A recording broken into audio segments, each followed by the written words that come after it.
Hello and welcome back to the AP podcast. I'm your host Archer Heron with Peyton Green. We are recording a podcast over Discord due to the coronavirus. Rona. Yeah, big old Rona. But right now we're just kind of living in a world without sports. It's kind of weird. Nothing. Feels like summer sometimes. Yeah, kind of does though. But I just want to start off. Let's talk about your Discord name for a little bit. Archer Why eats is your toes. Discord name Archer Eats Toes? I mean, it's kind of just unique to my personality, you know. It takes a lot of creativity to come up with a name like that. So. Yeah. Also, I like eating toes. Other than that's about That's kind of sus. Also, Peyton You know, in I 2002. already told you this That story. might be the gayest thing I've ever heard. Dude, okay, I was playing Minecraft with the person I babysit, and I didn't want it to be anything weird, so I made it Peyton 2002. No, Okay. I'm gonna play Minecraft with you and Matthew, and it's gonna be Archer eats toes, and we're not gonna say anything about it. He's just gonna be Speaking of confused. toes, yesterday I almost brutalized my toe. I was freaking leaning back in my chair. It was like 2 minutes before class, so I've got a live class, and I was late to the class. I freaking leaned back, almost chopped my toe off with my chair when I leaned back in. It's like half of my toe right now is like separated. Not That is half. disgusting. Fourth. It actually really hurts. I can't really wear socks. Dang, you can't even wear socks? Well, I haven't yet. I've just been wearing flops because I don't want it to like rub it off. You know what I'm saying? Like I'm trying to keep this boy You don't want to rub it off. Neosporin. I'm keeping him Neosporin. Bro, keep it bandaged up. Yeah. Facts, bro. Your toes about It's to low key fall growing off. back. It's low key growing back. It's I'm gonna low be honest. key Like, growing back. That's what dude, you want to hear. The most painful part though, it's like, dude, it wasn't even like a slice. It was like a pop. Like it was so much weight on it that it just gave out. It just popped on the right side. It actually hurts. I don't want to talk about this pain. That is It the was most disgusting, thing bro. I can think of. It was a tough morning, dude. And then I was late to class, and the teacher's all mad at me. I've got blood coming out of my toe, and I was just like, I don't need this right now. But of course, I didn't tell the teacher because I'm like, I'm not trying to be a little. You should have sent a photo to your teacher. Boy. Dude, no, he would have thrown up. He's like 80. I don't want him to die. So funny. He would have had a heart attack. All right. That would have been so bad though. What do you want to talk my about? The biggest free agent move of so far for the NFL? Tom Brady to the Bucks. I mean, I don't think it's gonna change much. I think the Bucks will get a little bit better. I think but people are going to be a little disappointed on both sides. Honestly, I think that the Bucks aren't going to be what people expect them to be. I mean, I think they have the potential to be a playoff team. I'm not gonna say they're gonna be a playoff team. Yeah, but the thing is, they had the best run defense in the league last year. That's a massive part of it. They're losing Sue this offseason, I'm pretty sure. And then Shaq Barrett led the league in sacks for a little while. He's a great pass rusher. Their D line is what's good. And if you learned anything over the last couple of years, it's the D lines win championships. Yeah. Although 49ers lost, but still, teams like that make it to the Super Bowl. Yeah. Teams like that make it to the Super Bowl. I know what you mean. And so that makes sense. And Tom Brady's a Super Bowl guy, so like it makes sense to make all those comparisons. I wouldn't be shocked if they make the playoffs and win a couple games, but I think people in general think that the Buccaneers with Tom Brady have immediately turned into a playoff team. I mean, they're still the same team still at the moment. It's still the Buccaneers. Yeah, it's the Buccaneers. I don't think Bruce Arians and Tom Brady work, honestly. I think Bruce Arians is a great coach when it comes to I think he is too. To quarterbacks that aren't expecting to run the show. I think he just likes to throw the ball a lot and throw it deep. I don't think Tom Brady's about that anymore. He's about to drop off little passes. But I guess with David Johnson, it worked out. Well, David Johnson, Arians, yeah. But they still had deep threats like John Brown and Fitzgerald that Palmer threw to all those times. So we'll see. I don't think that the offense fits him. Godwin's a deep speed guy, although he actually got a lot better at those like drag. He had a great season when it comes to slant routes and drags. I thought I was really impressed with Godwin. He improved a lot. Evans, of course, just a beast down the seam. I think it's a great offense. Although Evans had a really inconsistent season last season. He had, Yeah, but I think that's because Jameis is so inconsistent too. Like I think you might be he'll right, but he he didn't did get the have ball in some the right worrying spot. drops. But that is true. It might not have been perfectly where you want I it to don't be think as a wide receiver. I think So with Jameis can throw the ball deep, but I don't think he can throw it well that deep. Like he's got a great arm, but it's not accurate, and I think that's what hurt Evans. All those slant routes to Godwin, they're gonna work because it's a shorter pass. He's not gonna throw a pick, but I feel like all of Jameis's picks were just deep bombs that were just so under yeah, thrown to Evans. So I think that Evans' season last year was inconsistent because of Jameis. I don't think it was necessarily because he's not as good. yeah. Um, Do you think Jameis will be a starter next season? I think honestly he's going to be a backup. I don't see anybody going with Jameis after I his think he'll. interception totals and everything. I think Jameis is looked at as a subpar quarterback. I mean, he's definitely a subpar quarterback. I don't think anyone's going to argue that. But Well, there people has to be argue a that because he threw for subpar. 5,000 yards and 30 touchdowns that he's amazing, but in reality, he was just they were down so much that he had to throw to come back. I Like mean, he also had a coach that was great for throwing the ball. Like that's what Bruce Arians does. I think that that's another thing people are going to underrate. I think Jameis is a talented quarterback, but he still needs to work on some of the mental stuff. So his decision making is if he could sit atrocious. behind someone for a couple years, I think that might help. Yeah, it probably would have helped actually to sit behind Tom Brady, but I guess that's not happening. He's expecting the Yeah. bag and he's not going to get it. So Hey, I mean, honestly, like at this point, there has to be. Everyone's like, "Oh, he's a great quarter." Like, they're all 15 teams in the NFL are going to have a below average quarterback, yeah, or sure. 16, and it's like everyone's going to call them above average, but like there's 16 below average quarterbacks in the NFL. That are So starting. it's like, Yes, not just yeah. backups. So, and that's just not even just backups. So that's kind of the state of below average quarterbacks. Yes, Jameis is below average. He's not in the top 16 quarterbacks. So I feel like he has the potential though to kind of move out of that group just because he does have great talent and he's really good at placing the ball. He just doesn't make the best decisions all the time, and he'll throw into double coverage or I don't know. I think he's a talented guy, but I not the think he's best talented from a physical IQ. standpoint. He can throw the ball really deep. He can throw well, but in the end, his decision making is what hurts him. That's why he had the 30 touchdown and 30 interception season.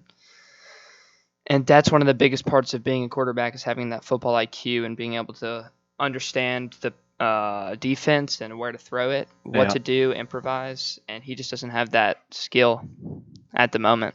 Maybe it'll come with time. Who knows? But yeah, for he's now, definitely lacking he's lacking. for sure. Did you want to talk about the awards for the NBA? Yeah, I mean we talk about those a little bit All right. from You the want to start NFL to with the NBA. here? We'll go down the I feel list. like MVP is like consensus. I think Giannis is going to win it, but Yeah. LeBron made a case kind of towards the end of the year. But with what Giannis did, like people that watch basketball know Giannis deserves MVP. LeBron might be Yeah. the best player. Giannis deserves MVP. He's like the most efficient player of all time. He didn't I think have he might have Anthony been like Davis on point his two. team either. He might have been like point two in efficiency. Okay, don't get it twisted. The Bucks have a good team. Oh, I well, know yeah, LeBron and has but Anthony he doesn't Davis, have but another like star. I mean, Chris Middleton, but he's not a star. Like, it's not two Chris Middleton absolute is gods. underrated. People But just he's don't not up watch to the the. level of Anthony Davis. He's not up to the level of Anthony Davis, but he's what Giannis needs, I think. Probably, actually. I mean, Because what the Bucks are Anthony doing right Davis and now Giannis are great obviously players. But works. They're winning a ton of games. They're going to be the yeah, first seed. Like, it works, and it's perfect for them. We just have to see and some they're more like playoff a success from historically great Giannis. defensive team. I think they're great. It would be nice if they played again this year. I actually really want to see Giannis in the playoffs. I think going through Boston's going to be tough. Boston lost to them earlier in the season by like 10, 20 points, and then blew them out by like 30 the next time they played him. I think Tatum is one of those guys that in a couple years could be in the running for MVP. But with that being said, actually, I do want to talk about most improved for a little bit because you could throw a guy like Tatum or Luca in there. But I think one thing with the most improved award is I don't think it rewards you from going from good to great. And I think that's honestly that might be just as big a jump from going from like below average to average or from average to good. But I think good to great's just as hard a jump. So I think that Luka and Tatum should get some recognition in most improved. I don't think they're going to though. You don't think And with Tatum's that, going to get any? I think Tatum should get I don't some. think I he's going to mean, get any. I don't just even think looking at he's his up on the ballot. averages. I don't even think he's on the ballot though. Like for it, like he's not even one of the players that you can vote for. I don't think it's like Really? Devontae Graham, Bam Adebayo, Ingram. Some people don't even think Ingram should be on the ballot. That makes no Just sense to because, me. He had one of the he was an all-star. well, He went from what did he start? I think the thing with Ingram is at the end of that season with the Lakers, LeBron was hurt. There was like a 5-6 game stretch where Brandon was averaging like 28 points, but then he got the blood clot, and so people are saying that because he ended off on that note with the Lakers the year before, that he doesn't even deserve to really be in the conversation because he clearly could get 28 a night. No, that But doesn't it make any still sense takes a though. lot of improvement to be the guy on a what I would have thought would have been a playoff team. I'm a little biased, but he was You the are a guy on little that team. He biased. took every late shot. He took every late shot, and he converted on most of them. I gotta say, he was a closer. I think that role, going from like being in the shadow of LeBron, I don't even know if he played with Kobe, but those early years are still tough. I think he played maybe one season, or he was a season after Kobe retired. Regardless, it's tough playing in LA. He clearly didn't like the environment in LA, and I don't know. He balled out in New Orleans, so he would probably get my vote just because he went. His consistency went up in every category. All of his stats are like his efficiency. It's not just points per game that are up. Like literally every stat is up, Yeah, let me and that let me can be from having the look at ball his more. But like stats. I actually you could want to look argue at the his. same thing for Devonte Graham. Devonte Graham actually has worse percentages this year than last year. He's just taking like 10 more shots. What was Brandon Ingram's? Was his percentage a lot better this season? This year he shot almost 40% from three, and I think in his career he was like 33% from three. So his 3-point shooting got significantly better, and he shot like 6 a game this year. All So right. that's not on some like little dinky 3-point numbers. Yeah. Like he's taking threes, Well, his career hitting them at three-point a high percentage clip. is 35. He shot 38. That's counting this year though. Yeah, that is counting this year.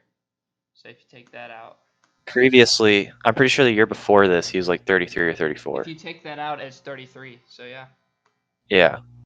So I think he's improved a ton, and that's shooting as well. And I mean, I um, think Brandon Ingram you definitely know, improved a lot, but I think that there are other play. It's a closer. I think there are other players. It's a closer This year ballot than most anything else. improved. I feel like this year most improved. There's not like the clear cut guy. Like last year was Siakam, I want to say, Yeah, it was. but I feel like Yeah. most years there's a clear cut guy for most improved. But I guess actually De'Aaron Fox last year was kind of close, but I feel like Siakam was the runaway guy. But this year there are 3 or 4 guys that people don't know who's going to win still. And I would say Bam Actually, Adebayo is in that group. I have a question. Does the most improved when do the awards happen? Is that before or after any playoff Well, games? it does not include the playoffs, but it's after. Like That's it's a stupid. really weird system. They're going What they used to to do, anybody who they skipped might the not even play playoffs. this year though.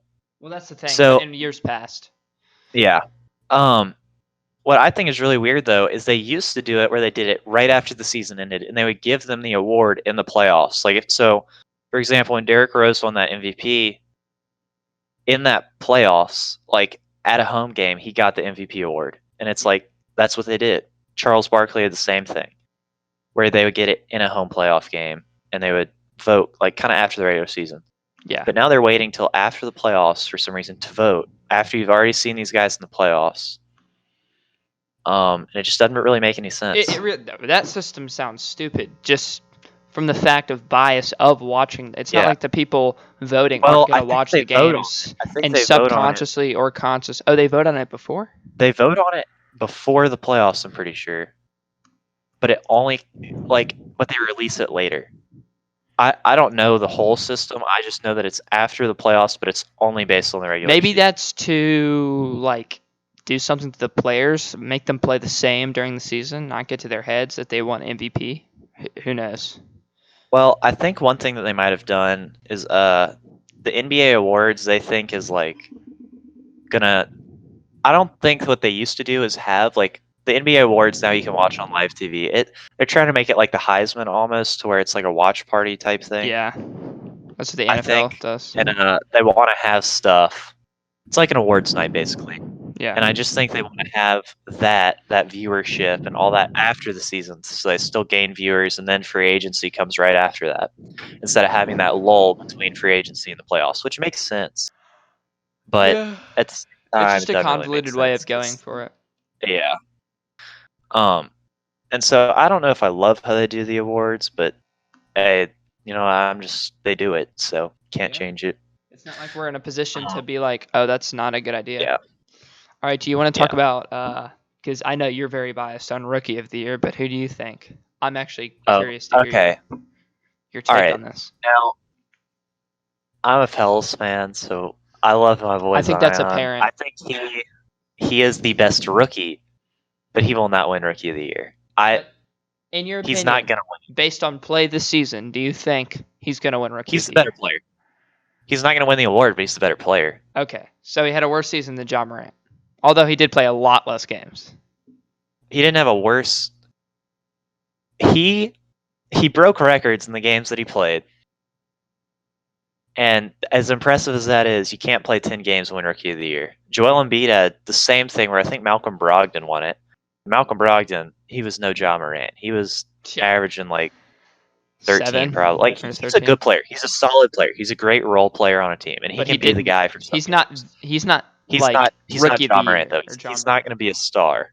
Yeah, He's not Ja Morant caliber player. And so I think if Embiid doesn't win that, he played 20, 30 games and averaged like 20 points per game or something that season. Oh, he played If 30 Embiid doesn't win games. that one, if Embiid doesn't win that one, then I think it was like in between 20 and 30. Here, I'll check right now. If, I've got the Pro if Basketball Embiid, Reference up, so I can just check. all right, if Embiid doesn't get that one, Was then that his Zion 2016, 2017? Because he didn't play it in was the 14 or first 15. year. First year of his playing career, he played 31 games. Yeah, rookies in the NBA, that's the Ben Averaged Simmons 20. thing. If you're hurt that first year, they don't count it. He averaged 27-2. Yeah, like he had good stats. I think he's one of the only players to ever average 20 points per game every season. Yeah, 20, 22, 27, 23. Yeah, he's a beast. And I think Zion's going to be the same way. I don't see Zion being. Honestly, he's probably going to be better than Embiid, in my opinion. But you think Zion's going to be the best player of all time? Well, I don't think Embiid's just. They play a very different game. You have to remember that. It's almost it's not even really fair to compare them to how different their games are. I mean, pretty big post guys. Yeah, but Embiid is 7'2". How tall is Embiid? 7'1". 7'1", 7'2". He's up there. But I think if Embiid loses that year to Brogdon, then there's no way Zion beats Ja, just because of the games played only. Yeah. Well, actually, now that I look at it, Embiid and Zion, although Zion only played 19 games, have very similar stats this season. Like, scarily similar. They all averaged 23.6, 7 and 2. Yeah. So that's kind of weird, actually. I'm sure both of them had minutes restrictions. Well, hold up. So Zion shot 46. How many threes did he take? He probably took like 12 or 13. He has a 46% 3-point percentage. I mean, he hits them when he shoots them. I'll give him that. When he shoots them, and he's not scared to take them. Yeah, he takes 0.7 a game, and he played 19 games. So if he's open, he's going to shoot it. It forces his defender to guard up on him a little bit on the line, even though he's not out there all the time. He's going to keep you honest. I think Ja's going to win it though. Ja's been great all year. Oh, did you see the thing with Kendrick Nunn, who was like, "Oh, I think I should win Rookie of the Year. Delusional, it's all about wins." Like, no, dude. If it's all about wins, Ja carried the team. It was supposed to be like one of the worst teams in the West. Kendrick Nunn's got Jimmy Butler. He's got another rookie on his team. Hero. Yeah, he's got a great team, great coach. I'm not saying the Grizzlies coach is bad or they have a bad team. The Heat are a clear-cut top 3 team in their division or in their conference. So I don't know if they're top 3 right now. They might be third right now, but I I don't think think they're they're third. clear-cut top 3. Bucks, Raptors, Heat. I mean, Right? Celtics. You're right. Actually, Celtics. Man, let me check. Well, Actually, I'm not looking at the standings right now. I'm just talking about. I don't think they're clear-cut. I Yeah, mean, I was Celtics then Heat. yeah. Oh, the And the Pacers are Sixers. Sixers had a very subpar Sixers. season for their expectations. Yeah, we can talk about that. So last year with the Sixers, last year the Sixers were great. They could have gone to the finals. I mean, I guess they would have had to go through the Bucks. Oh, hello.